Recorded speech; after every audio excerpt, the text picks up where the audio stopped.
Hello and welcome to Architecture, Design, and Photography. Today we're speaking with Edmond Huot. Edmond Huot does airline livery design. As Chief Executive Officer and founding partner at Forward Studio, Edmond Huot shares more than 25 years of experience with his clients, colleagues, and friends. Growing up on a farm in Midwest Canada, Edmond spent countless hours lost in imaginative storytelling, obsessing over all things airliner architecture and design. His penchant for the dramatic and theatrical laid a formative foundation for what would eventually blossom into a career in advertising.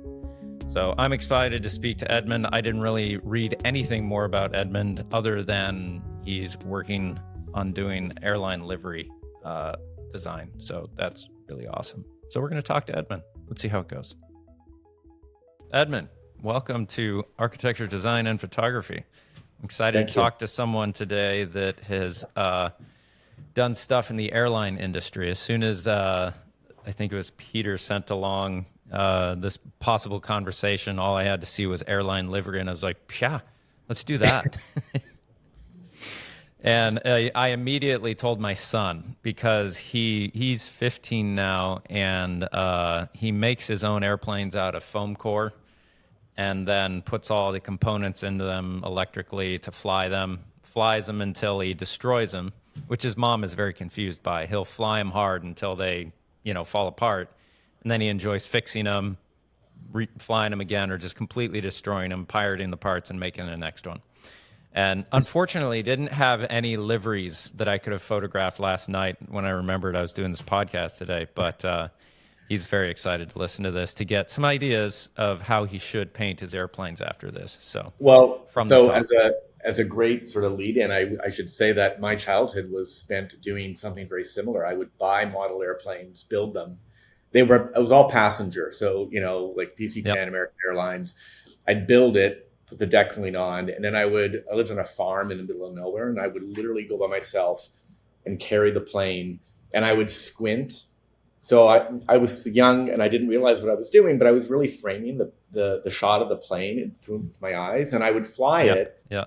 And I would imagine in the plane all these different stories. And I would literally talk to myself for hours, wandering through fields with this plane, because to me, it was like the movie Airport. It was all about the glamour, the intrigue, the aircraft. And then I would crash the plane, and I would crash it in a way that I would light it on fire in the snow, and it would look very real.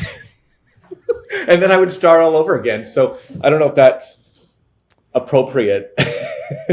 That is spot on to my research into little boys. Yes, that, yeah. I did the same in my own way, but my son currently exactly the same. And now, of course, they put, a camera on everything that they do. And before they start, they look in and are like, all right, guys, but they never post any YouTube videos or anything else because my wife won't let them. So, right. But yes, spot on for everything that they're doing there. Do you want to start at the literal or go as deep as possible first? Doesn't matter. All right, let's start deep then. Sure. Okay. What's the deepest belief you hold that you can articulate that is a touchstone for you in working with truth and beauty? Oh my God. Holy. Okay, let me think about that. So a truth that I hold dear to myself that has to do with beauty. A questionable belief.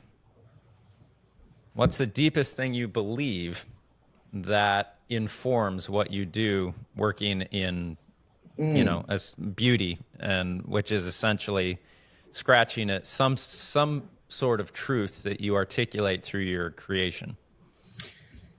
Okay, so I don't know if this is the correct answer, although I think there's no wrong answers here, but I think something that I struggle with, that I celebrate, and that I talk to other artists about and clients is this thing about pursuing. There's an aesthetic quality to my vantage point. I look at everything through a lens that has to do with perfection. And it's the pursuit of trying to make it perfect. So it's the designer that can't ever be satisfied with his work, which clients love. They love that tireless. Mm-hmm. It's They love someone who will almost break themselves on their project. Yeah, and it's because of the passion. Not all projects, and often it's a toil, and it is what it is. It's a job, but there are times still where I have that good enough is not enough mentality, and I think it's an artist's perspective, and then specifically I'm very visual, so I wrestle with that because I want some kind of unachievable perfection in terms of how the world should look. And I think that's just been a very important component to the world that I live in a commercial sense. So branding firms, it's about reaching as high as possible and showing the client that energy and taking them on that journey. So, day to day, it's just me doing more comps because I haven't nailed it. But that is sometimes a struggle, because business is one about selling time and its efficiency, and I hate all that stuff. So, well, not to mention that working in any realm of striving towards perfection means that there's an ideal, which brings closely behind it judgment and tribalism and everything else that you have to play that game. And our recent societal shifts are ones that get us away from having an ideal and push more towards everyone having their singular interpretation of truth and dismantling the commonly held ideals and truths to accommodate a more gentle society overall, which is empathetic, but also difficult when you're dealing with things like beauty and working towards some type of drawing perfection, a perfection that draws interest out of people. Because you can't get away from working within that. I have an ideal that I'm aiming at in working towards perfection or in doing the livery of an airplane. There's some sense that I find that it's hard to get away from holding that there is some sort of ultimate truth that you have to at some point draw the boundary. As I understand, we can't go any deeper on truth here, but there is a trajectory towards a common truth that I can't deny. And that's just societally, that's a third rail currently. Sure. That we have to struggle with. And getting into those struggles is what's really interesting to me. So how do you, because, like when we go into Target today, there's less of an ideal on the walls and more of a sentiment that we are all beautiful. Well, and I don't deny that, but there's still a perfection and an ideal at the same time. It's a difficult struggle. How do you work with that? First of all, technology and the speed at which it has permeated the craft has turned into, I feel like the critique I would offer would be that it's too egalitarian, it's too perfect, it's too attainable, it means everything to the right person because AI can do that. And you end up with something that lacks in an overall spirit or soul. And so what I sometimes wonder about is, it's always about the past, and as a predictor of the future, you look to see, okay, well, what worked, what seemed to matter. And the common, the central theme that still holds true is that there's got to be a tension and a discomfort, and a pursuit that is tireless and all these hard things. And it is hierarchical, and you are better if you do this. And there's this whole world that is creativity and the brand and the ethos. But today it feels like everything has been watered down so that it can be perfect for everyone. And I think there's something about that. There's a friction between those two theories. I come from the world of storytelling and a point of view that is completely personal, and everything I relate to our clients, I try to inject a point of view to it, and story, the flair of the business, the romance, all these things that are soft and deep and rich. I find that today I don't know.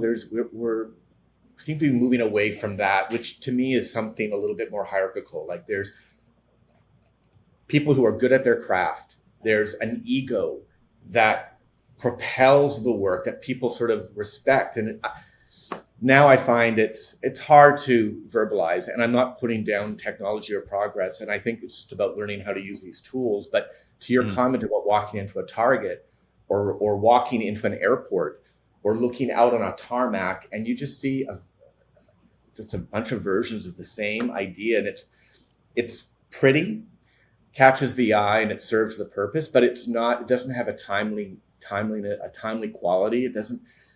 I don't know. It's hard to verbalize, but I struggle with that. And I'm a big the storytelling always needs a conflict. It always needs a rub. It always needs something to overcome. And even when how do you establish that thing to overcome when you're telling a story aesthetically? I have different tools in the box, I guess. So sometimes it's about, listen, everybody has a subjective view of color and, pictures that they like and don't like. And that's often a challenge for me in my world, is that I'm trying to ask people who are not artists to be artful in their appreciation of an idea that at the highest level has to be inspired and, very humanistic. So what you need to do is you need to sort of break it into smaller steps. And you need to, first of all, have them look at examples of companies that they hold in esteem. And you need to kind of go deep on why is that? So there's that.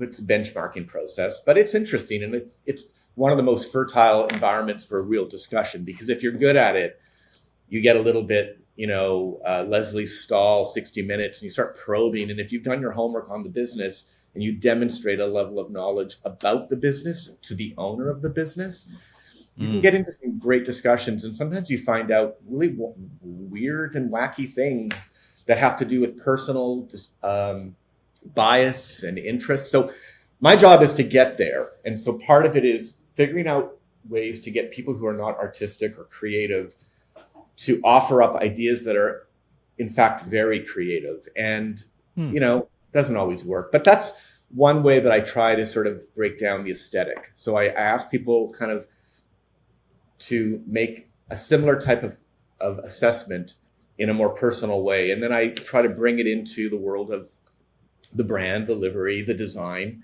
And I also try to link everything. I try to keep it linear so that a negative truth based on business can then be connected to something that is very ethereal and artistic, but you can make the connection. If you show that client that path, they trust you more because they realize it's not an arbitrary thing. There's a certain skill in terms of having an idea and expressing it in a way that the client is excited about and that the general public can sort of loosely connect with. So I don't know if that's so long.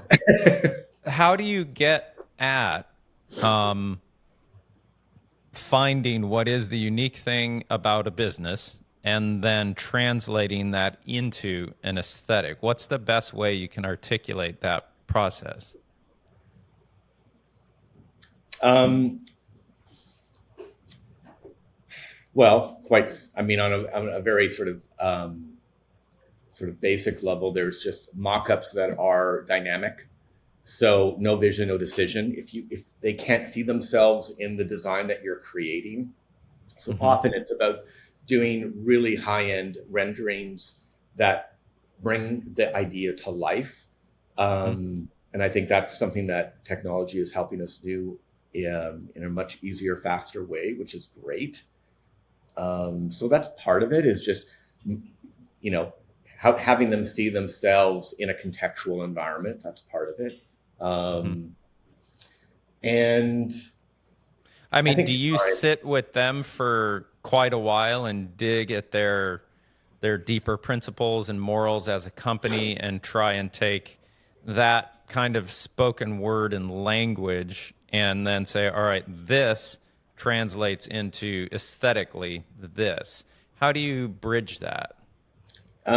part of it is having those conversations. They're hard to have, though, honestly, because these are people that there's gatekeepers around. If the CEO or the chairman of sorts, everything is very protracted, and you have to beg to get a little bit of time. So it's kind of hard.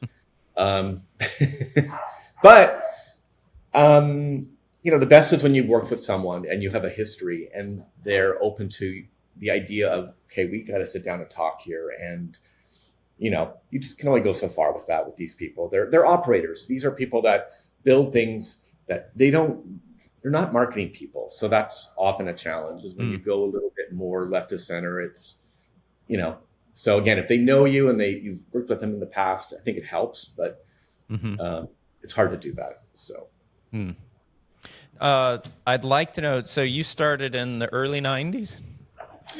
Yes.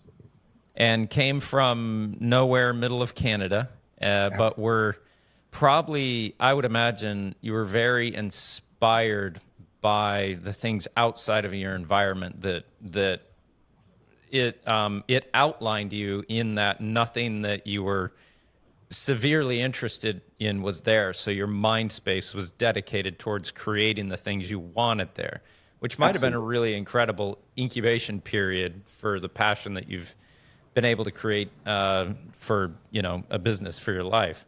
I'd like to hear 5 projects that you landed to get you from 1990 to now that meant the most in the bringing your career to where it's at now. I can do that mentally with my own business, and there's different reasons why I pull different clients out and projects out. And I'd like to hear that from someone doing a similar thing, but in a very different way, different process. Well, first of all, so, as I started out talking about model airplanes, living in, a desolate rural farmscape is nothing better than that to really heighten. It's a blank canvas. Oh my God. And the things you do and the things I romanticize it, of course, heavily now, but I was so painfully bored. I was such a good thing. Oh, and it was a tragedy with me, in the family. Like my sister was a hyper competitive sports person, and I was the troubled, like deep, complex. My son's burning planes in the field, and my daughter's, what's going on here? But I wanted, I aspired to something outside of that. We had television. Of course, I just had I wanted to be part of that big world, and airplanes were sort of that conduit for me. So I would draw the airplanes on. I would take brown paper bags, like shopping bags, that we rip them open, and sit at the coffee table and draw the same 747 50,000 times, and became obsessed with the microcosm of the aircraft, the physical, all of it. Like, so for many years, I just was cultivating all of that. And then I wanted to be an architect, which so many people in branding design, always admit of after a drink or two. They're like, "What, math was horrible. I couldn't do it." But you don't need math to be an architect. You just have to get through the school part. I went to school to be an architect. I was horrible at math. Structures was the only class where you really used math, and you had to get through the class to know that you didn't know enough to do it, and to make sure you subbed it out to someone who had a stamp. That was it. After that, it's mostly, can you stay at a project for an extended amount of time? Yes. And do you have a incredibly durable personality to make it through all the difficulty that being an architect actually is? And I didn't have that ability to force myself to stick on one project for a long time. I had a much shorter creative input to result. Like, I would be in a prototyping sphere if I were an engineer rather than a working out the final thing kind of thing, right? So I struggled with that for years. And of course my family was like, of course you're going to university. It was very sort of important to sort of continue on, and I wasn't sure how to do this. And basically I didn't go into architecture, but my good friend Peter, who's been my business partner for 30 plus years. That's where we met. We lived in Winnipeg, and we met, and we had a mind meld, and we were very much aligned. And I think his thought was, you're artistic, you are expressive.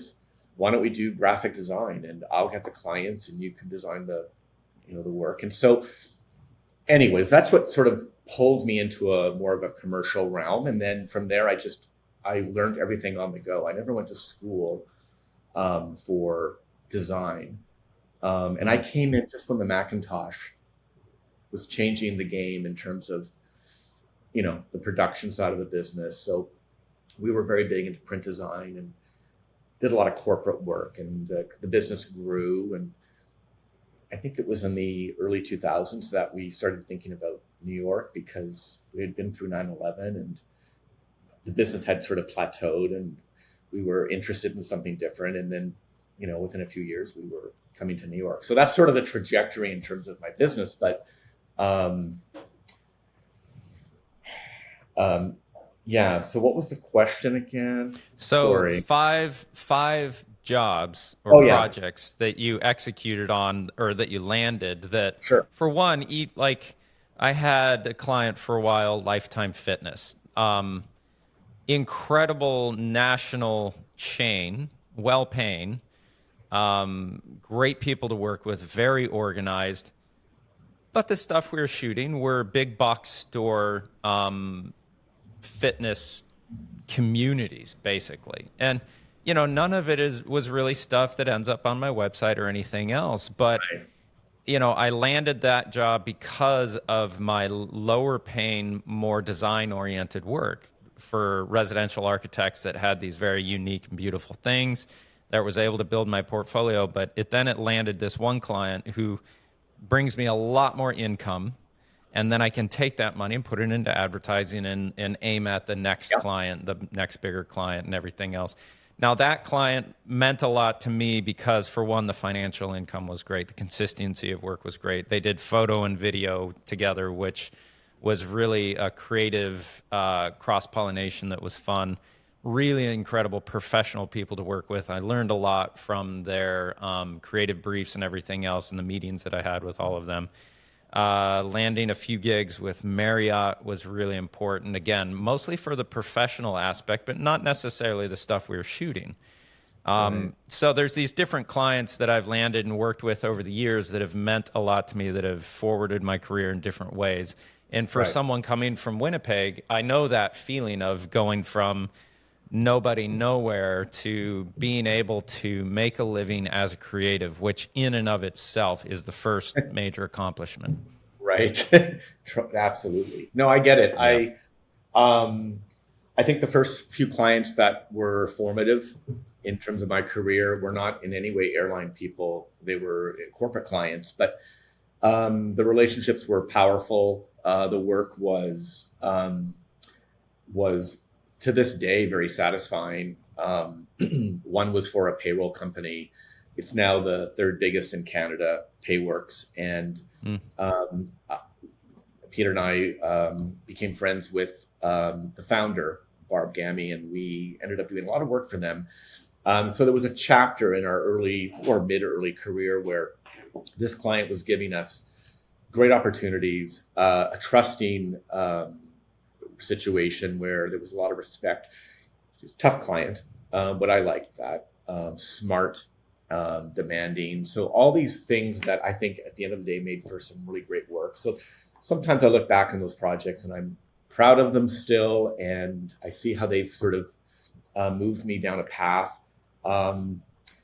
Did some great projects for private wealth management, finance, which, these days I look at all of that category. It's just witchcraft. Oh my Lord. But we dealt with a really very, very smart, enigmatic individual, Marty Weinberg, who was the founder of a large financial company that then got bought on, but he was a real, he didn't act like a client. He was somewhat eccentric in a way. He wasn't corporate. And he and I would sit down, and to your comment earlier about talking to a client and getting deep, he was incredibly willing and able to go deeper. And he had a lot of really smart ideas. And so he pushed me, intimidated me, because he would remember everything. You'd show him colors, he'd remember the Pantone. He was super sharp. He had a playful quality to his view of the business, which is something that you see with certain types of entrepreneurs. They're not afraid of the business. They play with it in a certain way. It's incredible. And he was a real game changer. And so I was very appreciative to have worked with him. And we did some great work together. And so these were clients that I think built my credentials and my outlook. And then I think things changed in I think 2008. We did this big project for a new airport that was being built in Winnipeg. And everything from that project, in terms of just seeing the opportunity before the market saw the opportunity. Peter was super smart about how we went about getting our firm on the radar of the airport authority. So there was this whole sort of stealth, really smart approach that is so Peter Clark. And we were scrappy, and we had a love of all things airplane and aviation. And I think that translated in how we talked about their business. And it was at a time when branding, was still a big deal. At this point, the word branding, it's, I don't know, but the ideas are there. And at the time, it was all about developing a brand for the airport that wasn't built yet. So big community investment, big community impact. What does an airport mean to you? It was a real learning experience for me in terms of get ready. You're going to do the brand for this airport. You're going to do marketing campaigns. Get ready to hear from people about the airport. It's not all good either. Everyone has a story to tell. But again, this is what I love about the aviation business. It's topical, it's dramatic, it's large scale, it's consequential. I mean, I like all that stuff. So we did a really fun project for the airport. I designed the entry sign for the airport. Oh, cool. Which was a big deal. My family would always point at that. Our son did that. Yeah. Oh, yeah. But it was good. After all, learning those planes in the fields, he finally... he's done something. He didn't become an architect. God damn it. Oh, that's... No, but it was a great... And we met a lot of people, some of whom then brought us into projects that involved... We did a big project in Hawaii for a rebrand of an airline.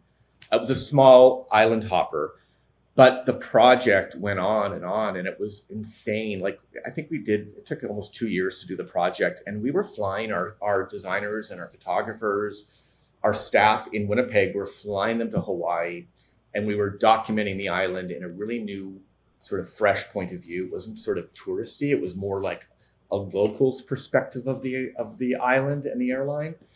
And the airline was sold to Larry. Do you need to send me to go there?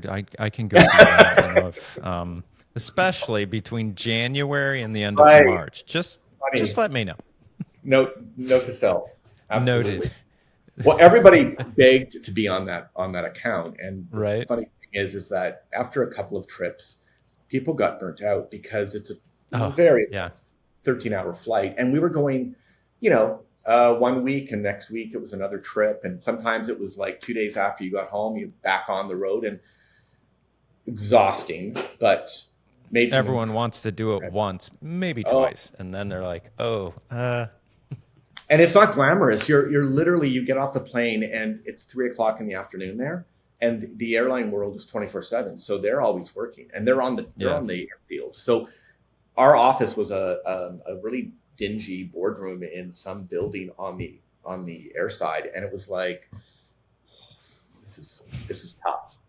So, but I again had did I think some good work on that. So now it's interesting to me that I remember as a kid drawing airplanes, but they were always the military fighter jet airplanes. Right. I was never as much fascinated with the passenger jets, but you specifically the passenger jet. What do you think the appeal was there? Glamour. Really? It's interesting. The glamour that we experienced in childhood was still coming down off of that third, what, Yeah. 20s to 50s into the 60s of like, ooh, air travel. Yeah. And then now it's become, you know, sweatpants right out of pajamas in bed and, you know, you're on the plane kind of thing. Yeah. And I mean, that's society in general. We used to all have not dictionaries, diaries that no one read. Now we just all have social media. We're, I know. you know, living in our pajamas basically. No, it's But I've always been interested in. Maybe it's just also the idea that you know, there's this machine, there's this cabin, this physical entity that people get inside of, and that, you know, there's a risk factor there, and there's all coming together. I've always been fascinated, and it's this microcosm. I've been toying around with that idea and that word. It's absolutely all about the microcosm, the physical, the social, all of it, and a lot of sort of innovation, product design. Just you know, again, it appeals to my sense of space. Like as a kid, I wanted to design what a room would look like, and as a professional in branding, you're thinking about this physical space, and so on. In an aircraft, you're thinking about it in a special way because of the size and the purpose, and so it becomes this little physical microcosm where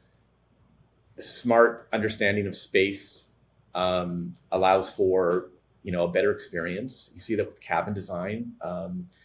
Of course, all of the fun stuff is in the premium product, but economy seems like the airlines just don't care about, although that's maybe changing over time. But well, hopefully.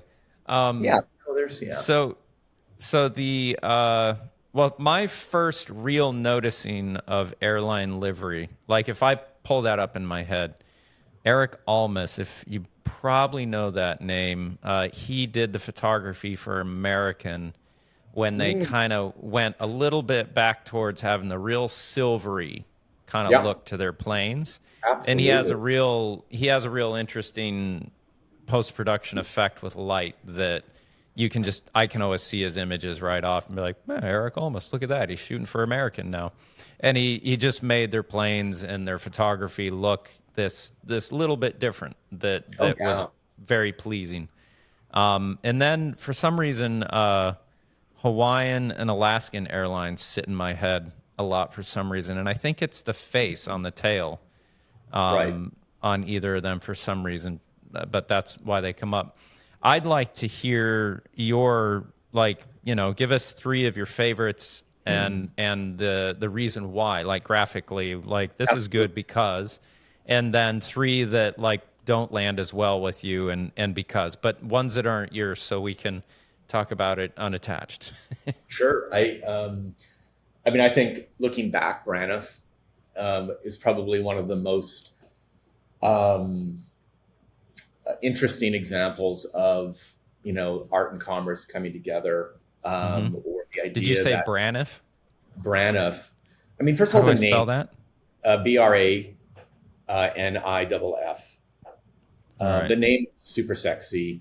The airline emerged at a time when, you know, there was this fascination with the jet age, and so they built this airline very, very inefficiently, actually. And from a livery perspective, both the best and the worst. In terms of the design, incredible. I mean, the palette of colors that they were using at one point was the most nuanced palette of periwinkle blues and browns and oranges and like, I mean, that is just bold and not practical. You don't cover an entire airplane in paint. It weighs the plane down. It creates friction. It's inefficient. But it was a They signal. went full peacock, didn't they? Oh, or Alexander Calder, the famous artist who commemorated one of their aircraft with a very famous wild painting. So they were using that aircraft as not just a billboard. Oh yeah, gorgeous. Their advertising was at the end of the plane. If you go on a Google a great ad that is just so romantic, it's the end of the plane. It's a male voiceover. It's got that 60s, very sort of like over the, I don't know, very sort of like. Did they have a little bossa nova playing in the background as they were jet setting? And Yeah, kind of. I mean, they did all kinds of things. They took lots of chances. Mary Wells was one of the very first sort of prominent advertising executives who ran an agency, started an agency, and her account was Braniff. So much of their advertising was unconventional, leading edge, and of course the industry took a big hit in the '70s, and of course Braniff, fell from that spot. But I've always been inspired by the ethos that is Braniff, and I try to bring that energy to clients where it makes sense. So that airline for me is important. Northwest Orient's old livery was absolutely very modern, very very stark, and yet then Landor, big branding agency that works on these global airlines, took the livery and dumbed it down into what looks like a bowling shoe. It's bizarre. I mean, I get upset by this stuff. So I don't want to slander anyone. Of the currently operating airlines of the big airports and stuff, what's your top three? I think SAS, definitely top three. They do it inspired me actually to do something similar with Northern Pacific, where they took the SAS and they did a very light metallic varnish of the lettering on the side of the fuselage. Unlike most airlines that just heavy-handed, they splatter the name of the airline right on the fuselage, really large, so that everyone can see it. They didn't do that. They did a very nuanced approach. So, hats off, SAS, very slick. I like that. Air France has done a great job stewarding so many of the iconic sort of motifs that were sort of old world Air France, the flying horse, some of these very sort of romantic gestures, visual. They've done a great job of bringing those into the present and future, which I'm very, from a branding perspective, it's really important that we don't throw the baby out with the bathwater when it comes to elements and visual representations and graphic pieces. You have to kind of take a scalpel to that, and I think Air France has done a great job. So now I have, or what I believe is the worst color employed by an airline in my head. If you had to choose an airline that chose a color that was really difficult for you to see as okay in this world, what color is that and what airline? I'm hoping you say the one I say, because then I'm going to be justified. But it's got to be Spirit. Oh, I just kind of dismissed them out of hand. The flying taxi, which came from a big idea that I thought was smart, but talk about a garish looking aircraft. I mean, it's a lot of yellow. Flying banana. Okay, the one I'm thinking of though is Aer Lingus. The green that they use is so non-committal. It's this washed out green. And I think of Ireland as this deep, beautiful green, and they use this washed out green. They used to use a nicer green combo. If you look back, there were examples of where they managed to get it right, because green, to your point, is a tricky color. You can, I mean, every color has its place, but I don't like what they have right now. It's very washed out. I have a hard time with it. It's a pet peeve that I never thought I'd run into someone else who could share in my thought. No, they're not. Well, you know who I have a real problem with is United, because their livery is actually a mix of two former airlines, Continental and United. And I don't understand why they couldn't just pick a lane, dude. Like, why are we looking at the globe motif from Continental, and then we've got a rather generic lettering scheme for United? It's just like, this arched blue stripe in the lettering. It just, I don't know. I'm looking for little details. I don't see that. But now, how is graphic design for you being influenced by the proliferation of the viewing? The thing that we seem to now view everything through is at just simply this scale. Yeah. And it's usually just this tiny little size. Now, when you're traveling, you look out the window and you see, what you do massively on planes and stuff. But for the majority, the first interaction that your clients are going to potentially Yeah. have with what you create is going to be at this scale, not Yeah. in the airport. Most likely it's going to be like, well, I'm going to go book a flight, maybe I'll take this one, and oh, look, here's a picture of what their thing is, and it's that small. It's very difficult for me to now understand where our viewing and interaction with expression and art and everything else is now massively consumed at this scale for the most part, like just because of how society is now. How's that affected graphic design? Is that a major consideration or no? Yeah. No, I mean, it's not a major for me because I'm usually talking to clients about experiences. And so my tools are not, the mobile platform, although when we're doing websites and various touch points, everything gets whittled down to that size. And it is disappointing. And it's also disappointing when I see people at the airport who aren't taking advantage of those gorgeous views of the tarmac to see these planes. It's very visceral, especially. They got their heads buried in their phones, literally. And so I always find that a little disappointing, but, that is just the way it is, I guess. I think it's also, listen, it just means perhaps that when people are giving you their attention, if you do a good job of connecting with them on a human level, the service is better. You make an effort to connect, that people appreciate it even more because they're not used to it anymore. They're not doing it as much. So for example, Hawaiian Airlines, we used to fly the JFK flight at 10 a.m. and the flight attendants would come up to you. And this is sort of interesting. They get to know you because we were doing this flight a lot. And the flight attendants would be like, "Oh, Mr. Huot, really nice to see you." And they put their hand on your shoulder, which in today's world, nobody touches anybody. It's all very, but it's a Hawaiian Airlines thing. And it's done. It's meant to be done in a professional way, but it meant, I was like, oh my God, it's so weird. Like, it was so nice. It's a human. Yeah, it was very, but I think that's where a lot of people's connection points more and more are becoming, is these little moments.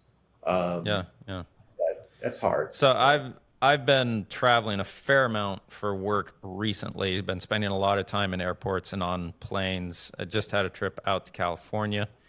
Funny anecdote. I actually, because I have to travel with so much gear when I work, it becomes like a risk on your own back that you're like, I'm going to lug this thing over. And then, so I've been like working on making my whole travel experience not something that weighs on me as much. So I'm moving a little bit more money towards, all right, I'm going to select the seat I want and can be where.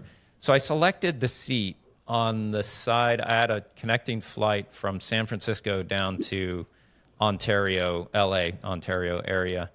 And this was last week. And I was able to get the seat 1A. And as we were traveling, I saw what time it was. It was going to be towards sunset. We're going to be going over the Sierra Nevada mountains. It's going to be incredible. I have a new camera that I'm using that I was like, oh, this is going to be great. The thing I didn't realize was that 1A, the window for 1A usually gets that big thing on the jetway landing on it and going like this, just all over it.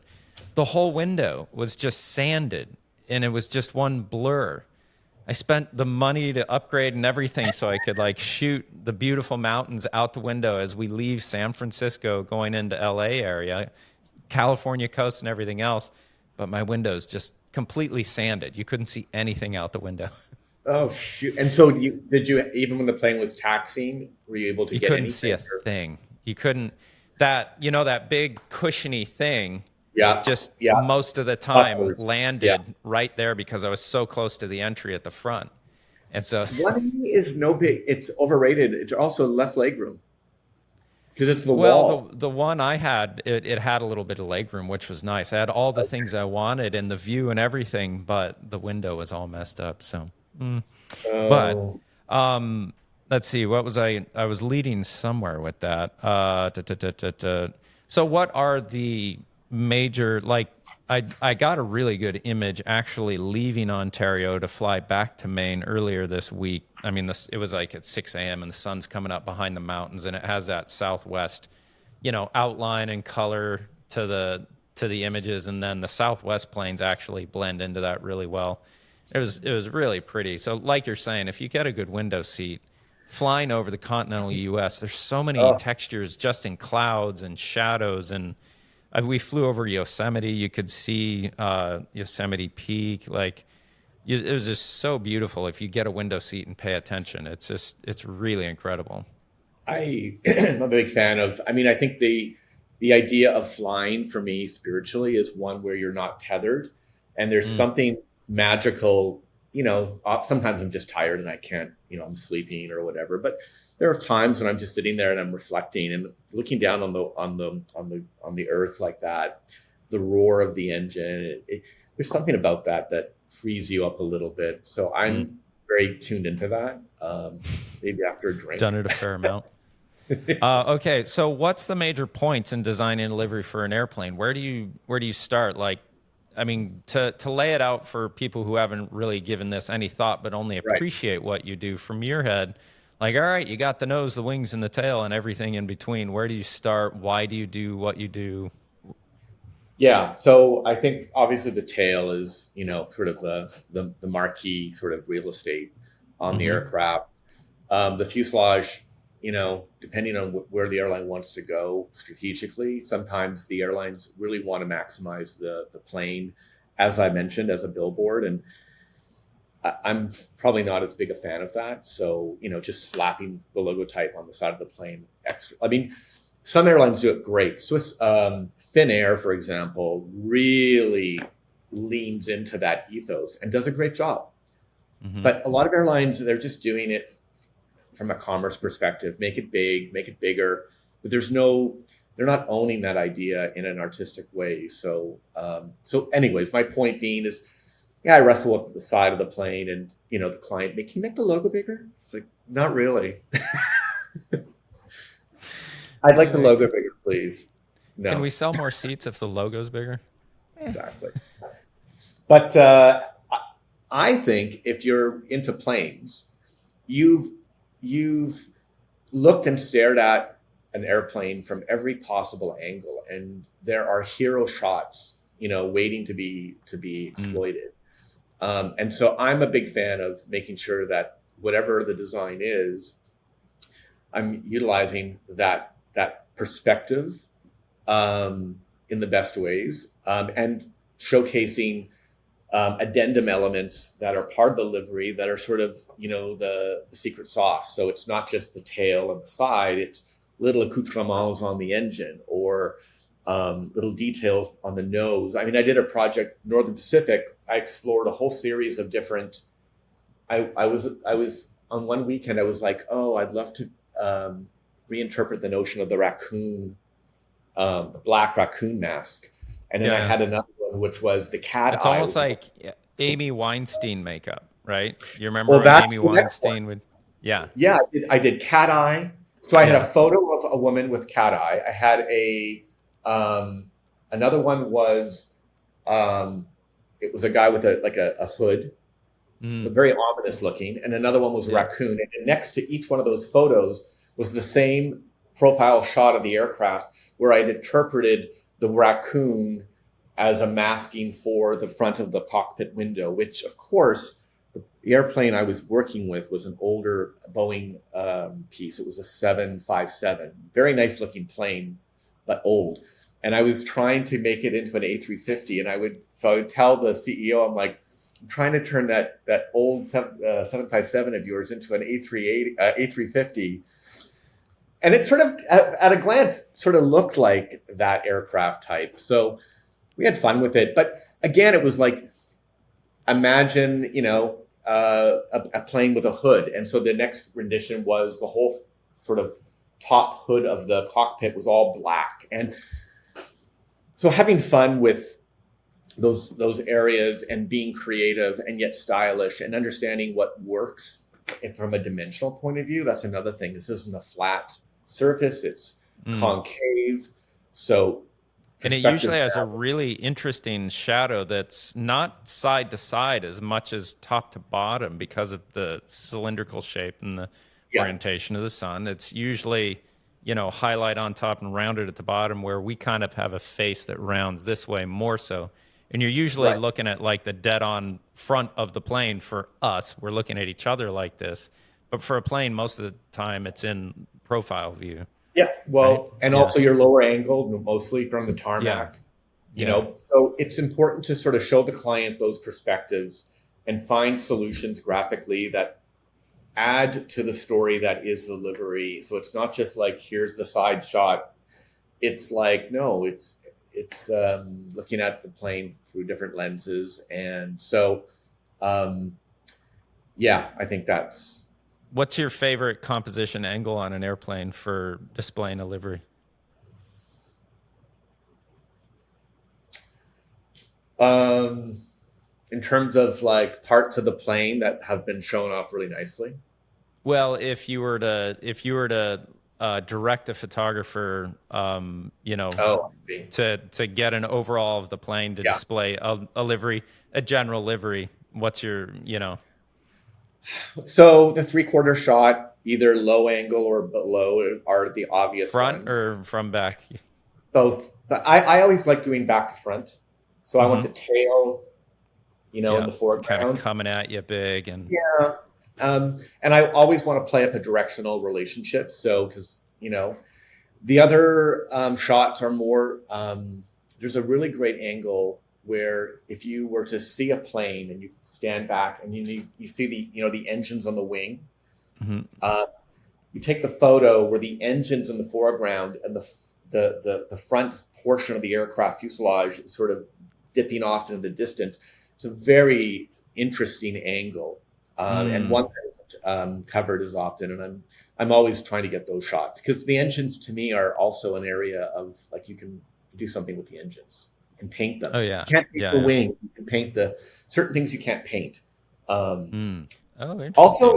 the back of the plane. I know back in the day, British Overseas Airline BOAC, they had an advertisement for the VC-10, so Victor Charlie 10, and it's sort of like a DC-9, but it has two sets of engines on either side of the back of the fuselage, and it has a high tail on the high wings on the tail.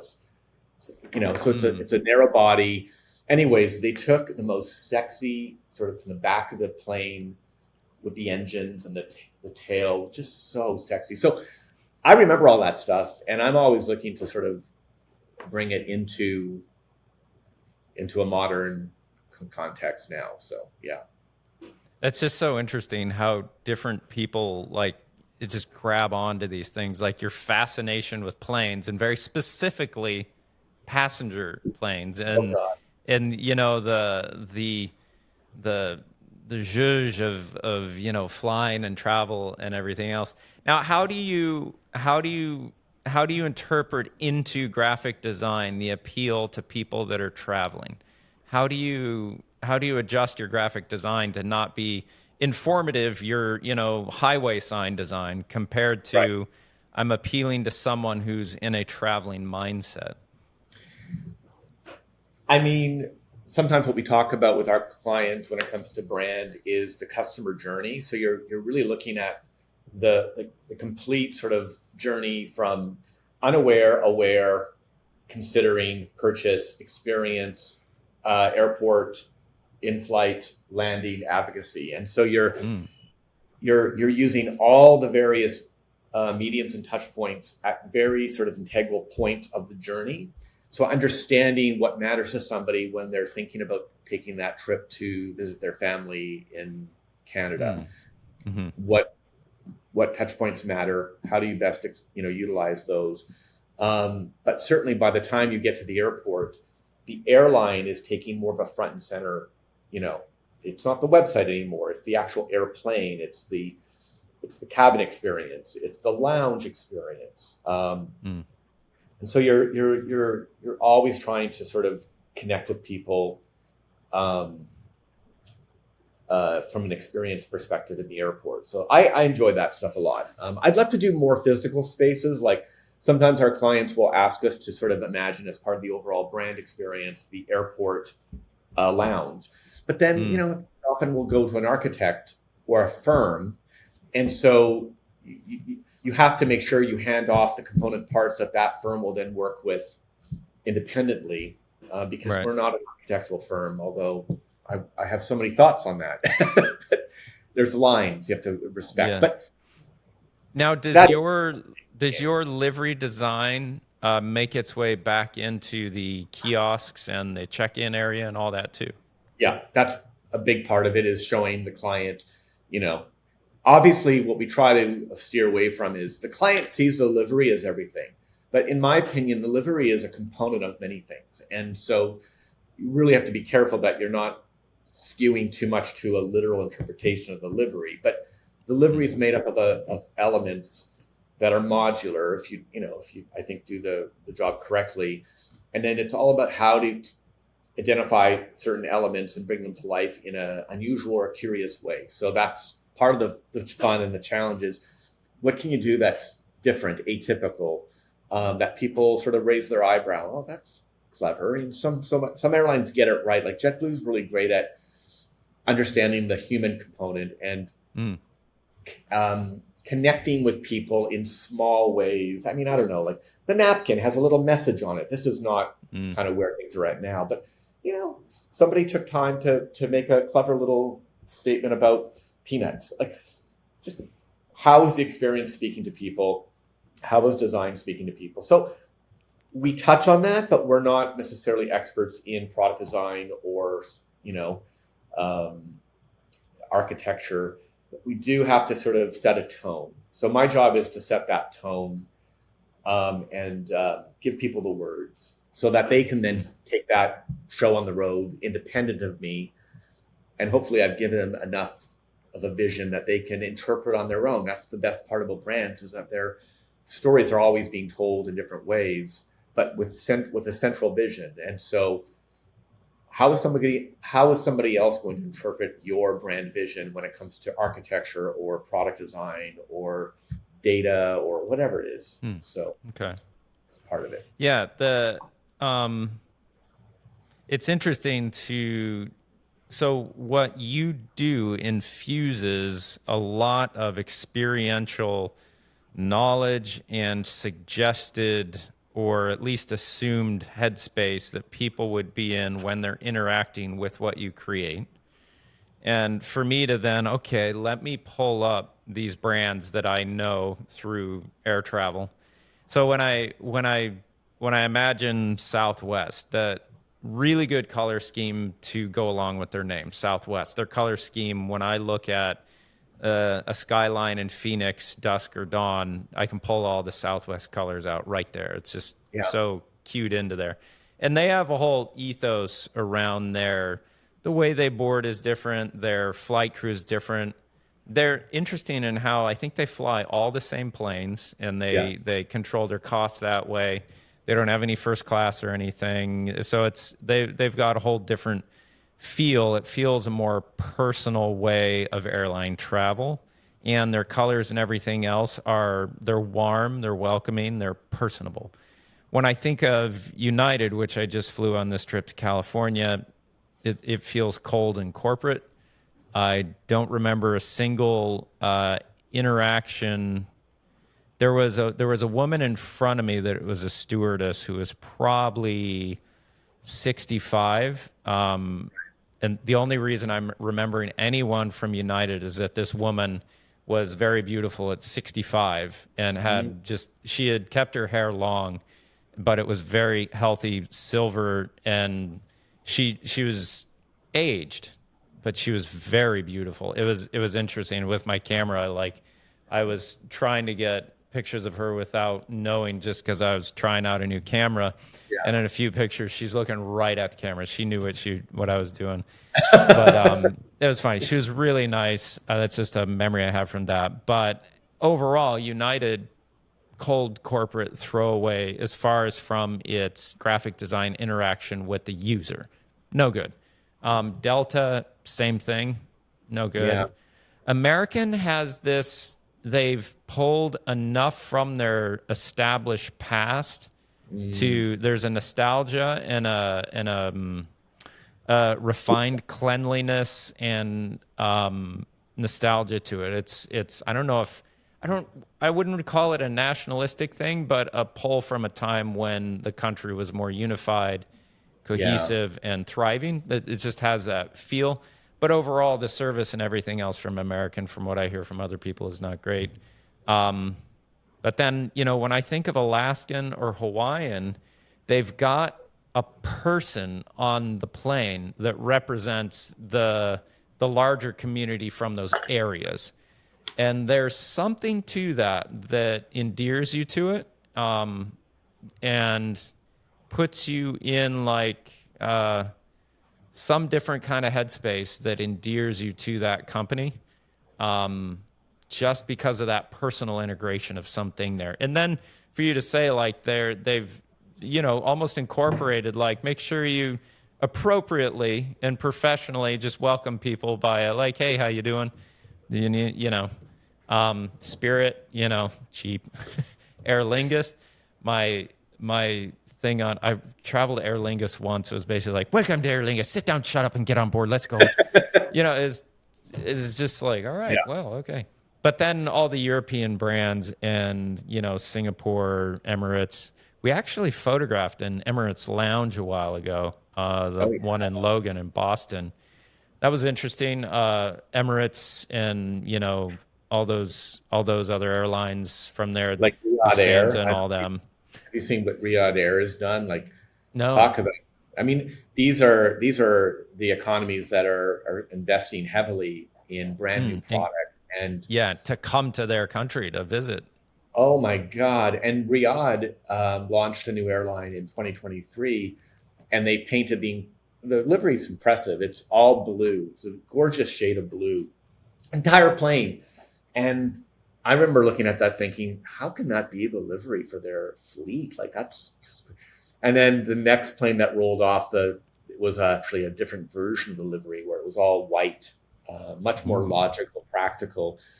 But PR, the PR around it was like, smart PR and very just bold.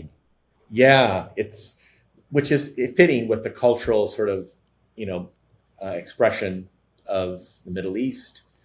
I think Asian crews are very efficient, not necessarily warm, but incredibly sort of, dedicated. And so I find that interesting. Whereas American crews are, hit casual, and miss, but casual, personable, joking around, or whatever. A stand-up comedian.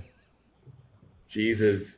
But, one great flight attendant can really make it. And we've all been on planes where some people are just really gifted. And so that's, it's hard, but it does matter. We're thinking more through the lens of a website that has to communicate a certain value set, whether it's efficiency and function, aesthetically, or a livery that is going to tap into something that is an emotional chord. These are things that I'm dealing with, not so much in the personnel department. Maybe I might speak a little bit about a uniform plan. So if the airline's going to launch, here's our vision for uniforms, where we want to not forget about fashion and style, even if we do have to serve body types and the rigor of in-flight. I mean, that's a whole world right there, is just like uniforms, and picking and designing uniforms are, it's big business. Yeah. Right. So a good question to wrap up on here is, how many times have you watched Catch Me If You Can, just to take notes? And no, mine's Airport. Arthur Haley. Airport. Oh, To me, I'm thinking Airplane, which is the slapstick comedy from the 80s, well, that's but classic. Airport. Airport, Arthur Haley, Airport 75, Airport 77, and Airport 79. And I was in it to win it. I was obsessed with those movies. And I suggest you watch Airport just to get a sense of like the quality of the film. It was a blockbuster. It was actually nominated for an Oscar. And When was it out? It came out in the late 60s. So Okay. the 707 was sort of pre 747. It was like the first real jet age, and the American airline industry was leading the way. And so this story was all about, the intrigue of this flight where, I mean, Dean Martin's in it, Jacqueline Bisset is in it, like it's Jet Set. stars. Oh my God. So those are my movies, and I have seen Airport, I'm sure 50, 60 times for sure. I've watched it a lot. Okay, sorry. Very last question. What's your favorite airport that you've ever been to? Oh, well, it's a good question. So Dulles is definitely one of my favorites. Dulles is nice.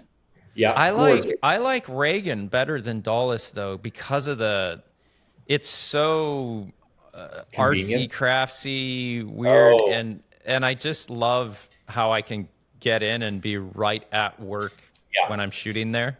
But it's a smaller, quaint, but I do love how free range they were in designing that. You just wouldn't see that now. There's unique creations in there to create the structure that you won't get anymore.